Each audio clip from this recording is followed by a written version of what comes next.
You get one more.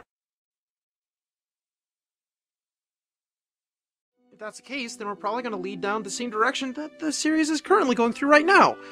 Stagnation. Hell, this new game looks to be so much like every other open world game on the market right now. So much so that it might even be dead in the water by the time it finally comes out. Fucking called it. Look, I'm no stranger to the Zelda series. It's hands down my favorite gaming franchise ever. I constantly revisit each game in the series, even the ones I hate. Unlike most superfans that get on their knees and suck Nintendo's warp pipe for any delicious love juices to gobble down and lovingly accept it even if it tasted nastier than the last time. When I get down there, I complain if they don't wash up first. I'm a classy lady, and I won't stand for this. The game we're about to go into is a bit of a conundrum. It has a few things that I wanted from Zelda for years, but it also has a lot of bullshit that leaves me asking, why? I blame the fact that they were going for a Western RPG take on this one, which generally I don't play those for a multitude of reasons. And before you play just treat it as a standalone game. It's not fair to compare. Well, they didn't want me to compare it to its contemporaries, then they shouldn't have called it The Legend of Zelda Breath of the Wild! It's Diablo 3 and DMC all over again! Grab some popcorn. I feel like it's gonna be a long one. Let the show begin.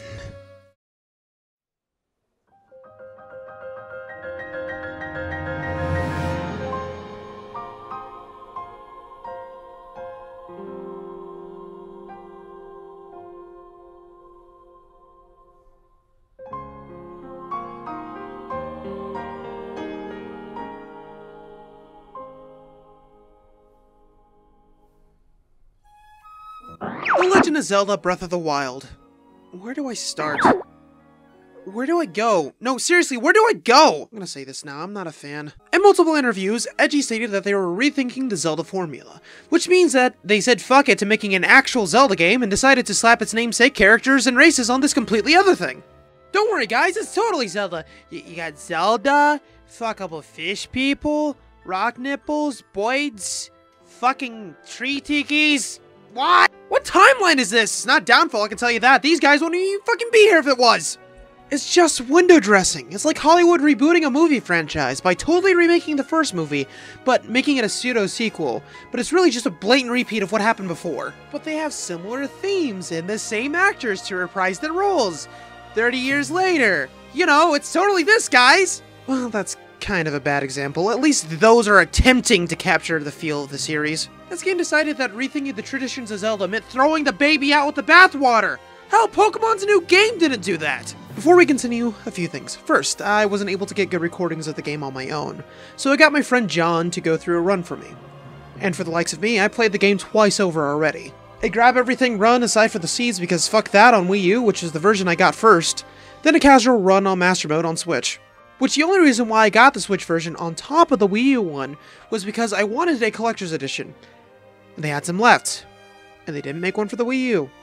Just to spite me, I guess. So I've logged a grand total of 200 plus hours into the game, doing all the main parts of the DLC, aside from the Master Sword Challenges Part 2 and 3 because I just got tired of the game at this point. The DLC is also the reason why I'm actually finally getting to it now, because I wanted to wait until the whole entire game was out. Also, I was having computer problems, but that's beside the point. So yes, I played the hell out of this one. The footage is unfortunately not mine, though. Disclaimers out of the way, let's start up the game.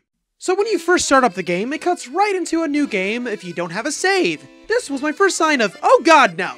Most people praise and reveled at this action. I for one hate it. I'll explain. Firstly, this very action tells me a few things. First, they didn't put any effort on the main menu, or title screen. Loading back up the game after a save is made reveals this fact. We get a boring screen with some concept art and boring text off to the side. It looks like a typical game title screen, which is pretty boring. In previous 3D Zelda games, you would get an opening demo giving a semblance of what type of adventure you were going to go on. In Ocarina of Time, you're traveling across Hyrule Field on horseback. It's slowly turning night, to signify that the world has been lost, but you traveling around it shows that you're the one true hope of saving it. You reflect on the weight of the journey you're about to embark on, but you decide to head towards the next place to help others. In Majora's Mask, you get different locations of the world that Link is just hanging out in, just taking in his surroundings. but you get this feeling that something isn't quite right, and then it builds up to the moon looming over the world. Twilight Princess does something similar as well, a feeling that the world is lost and plagued with something. Each title music reflects that. Even a lot of the handheld Zeldas did this as well. Check out the original Four Swords and the Oracle games, and even Link's Awakening for this. The only other Zeldas that didn't do this were really A Link Between Worlds and Skyward Sword, which as much as I love Skyward Sword, I can't excuse the lazy title screen. Problem 2 arises when you realize you only have one save! Nintendo? I tend to normally have multiple people use my console from time to time. I kinda need those extra save slots. And no, I'm not letting them have an account on my system for one fucking save! To be fair, you can have an extra save if you shell out $20 for the expansion pass, and only for hard mode. So when it comes down to it, who gets the hard mode save and who gets the normal mode save? And if you want to start a new game, but keep your old one because of all the effort you put into it, well, top titty! You either go to the other mode, make a new account, or say goodbye to that save! MGS Survive did this exact same shit. People bitched about it. Why aren't they bitching about Nintendo doing it? Is it because Nintendo can do no wrong? Fuck you! They can! And problem 3, I can't name Link. Okay, so I can't name Link. So does that mean Link can talk? No. Then let me freaking name Link! There's no point to have him not talk and not let me name Link.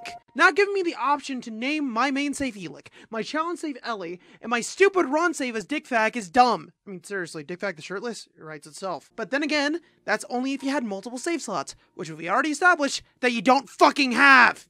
Additionally, a side note, the back of the Wii U version claims that you can use the Wiimote nunchuck on this game. It's a lie! I tried. I feel like this was done intentionally to gimp the Wii U version. More on that later. Okay, back to the game. We're greeted by some pretty boring text and a voice. Yes, Breath of the Wild features voice acting, but only on crucial scenes. This is more like dipping their toes into the idea. It's annoying how they are willing to scrap everything in the gameplay department, but the idea of adding voice acting is a little too scary. Let's not go too overboard, my dudes. What are you, crazy? Anyway, after waking up at the start of the game, see, it's totally a Zelda game, guys! He wakes up at the start! I guess we have to keep some form of traditions, right?! We are told to go to a pedestal and grab an object. And we gain the Sheikah Slate, which, sweet, meaning we finally get to interact with the Sheikah, probably one of the most secretive groups ever. Finally, we get a game focused on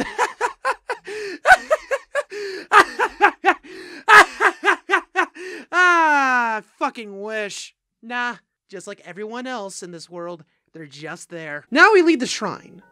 We get a shot of the world we're going to be exploring, and a title drop. My first thought was, wow, only 15% of what's out there is going to matter. Hold on to your britches, everyone. You can't leave the plateau yet. It's time for Force Tutorial Lab. As much as everyone praises the fast start, I'm going to say this is probably the slowest Zelda intros ever. It's roadblocky, forces you on a set path, and forces you to do all the shrines, climb up the Temple of Time, to finally jump off to start your adventure. A good tutorial hides the fact that it's a fucking tutorial from you. Majora's Mask still has one of the best tutorials on the market in my opinion, and they had only to do minor additions on the 3DS version. I think it was their fault for changing textures a bit up, honestly. I would go into it, but that would be a video unto itself. TLDR is the HUD shows you what buttons do what, enough space for you to get your bearings. The path you follow shows you what you can do without really saying a word. Additional information is only provided if you want it, and objects, plot, and other characters show you what to do via visual cues. Again, I'd love to go into it in depth, but that's for a later time. So, add that to the pile of, filler videos that I'm going to be starting up again. Oh boy! Back to Breath. Yes, this tutorial is supposed to show you what specifically to look out for while traveling around the world, but could you have done that in a less in-your-face way? When I finally activate the shrines, I'm free to tackle them in any order I please, but why do I have to wait? Shouldn't I naturally be able to explore and find them on my own and put 2 and 2 together? What's the point on having the story wait on me? I thought this was an open world game. Can't I pull a New Vegas? Why force me to do stuff? Why not just have the door open, have you explore and try to leave the plateau, but you realize you can't at all because some dark force is keeping you there. So the player's first instinct would be to explore the plateau to find out why. Eventually, upon your exploring, you'd come across a shrine. You'd enter it, find the pedestal that looks like the thing you got your slate from, and instinctively put it in, and get your rune. you would feel great! Because not only did you get a power-up, but you did it all on your own! Then you would learn said power-up by solving the shrine. Come up to the monk and have the monk tell you that there's 3 shrines left. Bam! Now I know there's 3 shrines left to get off the plateau, and I barely used any tell. It's all mostly show. Now, this isn't completely perfect. It skips over towers, but it's a heck of a lot better than this train wreck of a tutorial. Anyway, back on shrines. After summoning the tower and entering my second shrine, and getting my second power-up in a row, another red flag went off. Oh god, this is going to be my complete kit from start to finish, isn't it? Are you kidding me?! So you're telling me, for this massive open-world adventure, I'm stuck with 4 power-ups. Bombs? Magnet, which is a pain to control, Stasis, which I keep forgetting I have, and Ice Blocks, which again, I keep forgetting I have! And not one of these is the hook shot? Really? In a game about exploring up to high places, you didn't give me the means to travel up certain areas faster! I mean, it's perfect! Just have the hook shot only work on certain objects, like chests, vines, wood objects, torches, giant mobs. You know, like on the old games! Also, having a free, reliable range attack would be nice. If you're out of ammo, or all your stuff is broken. Oh yeah, things break in this game. We'll get to that later. Right now, we need to get off this island. So after all the shrines, we meet the old man from the start of the journey, who has been taunting us with the glider this entire time, at the top of the Temple of Time. We are then given a cutscene to learn that we've actually been talking to the King of Hyrule. He tells us that 100 years ago, Calamity Ganon kind of killed everything and stuff, and then the king died, like a little bitch. He also talks about preparing for the Great Calamity, and getting the Divine Beast ready to fight Calamity Ganon. But nope, Ganon was all like, nah nigga, I'm just gonna take over that shiz, yo. It's my best black man I can do over here. Fuck, I'm half black and I can't even sound like a black man. Basically making all their preparations backfire. Can you say irony? Also, Zelda apparently has been fighting Ganon for 100 years using the entire Triforce, which isn't really mentioned at all in this game. So really, they could have just had Zelda hold Ganon at bay and have Link gather his strength to kill him. But nah, my dude! 100-year time skip! Really, I feel like the game would have been loads better, taking place during the time where you're prepping for the upcoming evil. You know, getting to know the champions more, getting to grow your relationships in real time, and getting more characterization. Because then I'd actually care that all my friends are dead. But no, I don't remember them at all.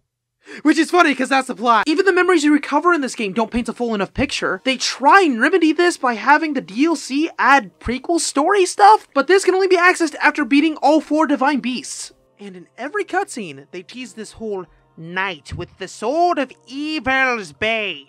Which is pointless because we already know it's Link, we've seen him with it in other cutscenes. Heck, by this point you should have it by now and probably be in the game. But anyway, after this exposition drop, we are given our first diversion. Either go straight to the final boss, or chase plot. Since we're in for the long haul, we're going to hit up that plot. I have to say we, since I'm not recording this run. This is John. Thanks again, John. By the by, I'm going to be recounting the events from my first playthrough for story. At the time of this writing, and recording, I have yet to look at the B-roll, but I have a feeling things will look weird via the HUD and definitely not match up. Also, I'll be spoiling the entire plot, so if you don't have a Switch yet, because Lord knows no one but I actually bought a Wii U, and honestly, who gets a Switch and not Zelda? Looking at you, Grant and Jordan. I mean, Grant, yours is understandable because, you know, Mario. But who gets a Switch just to play Xenoblade 2? That's like not a reason to get a console. That's like a game to get because you have the console. Jeez. Then you've been warned. If you want my opinion on it real quick, decent launch game. Feels like a launch game somehow despite being in development hell on a previous generation console, and totally not a Zelda game at all. Okay, so leave now before the rest is spoiled. Now that the few who actually care left, let's get into it. So we need to hit up Impa, which we get a point on the map to go to. Oh boy, it's a Ubisoft game, my dude! So another problem I find with open world games is that they have to put markers on important relevant areas, basically spoiling all the places that matter and making exploring the world pointless because you already know where to go. Now, to Brett's credit, they only mark whatever quest you're on. Shrines in other areas are found organically, which encourages exploration. It's not the destination, it's the journey. Now this can have drawbacks too. Yes, what's at point B isn't really that interesting, but between points A and B isn't all cracked up to be either. Everything in this game is just filled with a lot of little rewards, found in small disconnected challenges that give you a bit of accomplishment. This is a really big world, it's quite honestly too big, filled with a bunch of small things. It's a shame. Everything is subdued. The music, the rewards, the world. It's just you and the winds of the wild, surviving on whatever you can scavenge, choosing to help folks along the way, but never staying long enough for any meaningful fulfillment. It's quite honestly boring. I'm not really interested in exploring the world after my initial playthrough, because I know what's out there isn't worth it. It's not like Termina, where I can fall in a hole, fight a secret boss, and be rewarded with a piece of heart, or enter a dungeon to gain a new tool to give me more options in combat and exploration. The satisfaction of looking to see a mountain from the distance and wondering what's inside is cut short, knowing it's just more junk that floods my inventory. It just don't feel fun anymore. In the older games, when you found a chest, it was an event. You'd get a little breathing room, and Link would proudly display the item floating above his hands as if to say, "Aw yeah, I got it." Here it's like, you open it. Oh look, another garbage weapon. Too bad I already have all the good stuff. Until it breaks, that is. Even the important items don't get any love. It's just a slow text box reveal. Oh man, way to get me hyped. But the lack of substantial upgrades is another thing that hurts this game too. I don't get the same joy of getting a goddess orb than I do a piece of heart.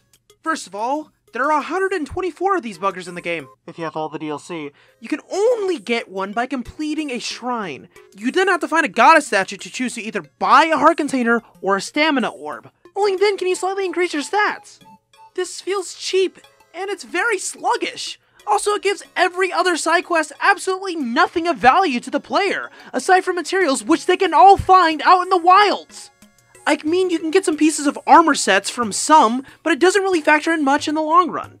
You see, clothing doesn't just give you abilities, they also have armor stats, which I'm not a fan of this choice. Clothing having passive abilities is fine. Putting an RPG-style defense stat where the maximum HP is 120 is just ridiculous. Each armor piece in a set starts at 3 defense, with a few exceptions, and the only way to upgrade them is through the 4 Great Fairies, which you have to find while exploring, which is nice. But it costs a lot of rupees to activate them, which those are extremely hard to come by in this game, oddly enough, and then using listed materials to upgrade, making it a downright chore to upgrade them. It's a massive grind fest, and that's never fun. It's tedious and a waste of time, which quite honestly, most open world games are.